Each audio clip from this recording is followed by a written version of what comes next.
आज चाहिँ Sunday client आउँदैन होला भनेको आज पनि क्लाइन्ट आएर हत्तु भयो guys. So hi every welcome back to my new mini blog. र हामी चाहिँ अब ड्युटी गएको है, र ड्युटी जानुभन्दा अगाडि चाहिँ हामी चाहिँ गयो सामान किन्नुको लागि, किनभने आज चाहिँ सन्डे हो, सबै छिटो बन्द हुन्छ यहाँनिर। अनि ड्युटी पुगेर चाहिँ म चाहिँ बसिरहेको थिएँ। सो एउटा सरको चाहिँ हेयर कट आएछ, सर चाहिँ हिजो आएको थियो, फर्केको थियो ऊ चाहिँ। सो अन्त म चाहिँ गएँ चिप्स लिनुको लागि, खाना खाने टाइम भइसकेको थियो। र ड्युटी आइपुगेर चाहिँ म चाहिँ फेरि खाना खाँदैछु गाइज है। अनि खानासाना खाएर चाहिँ म चाहिँ बसिरहेको थिएँ फोन चलाउँदै। अनि फेरि एउटा हेयर कट आएछ म्यामको हो, म्यामको चाहिँ जस्ट ट्रिमिङ मात्रै थियो।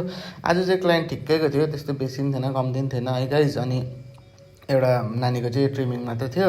अनि यो काम सकेर चाहिँ सरको अझै एउटा हेयर कट थियो, चाहिँ राति राति बन्द गर्ने बेलामा आएको थियो। र फटाफट गरेर चाहिँ हामी चाहिँ अब घर जानु आँटेको गाइज है।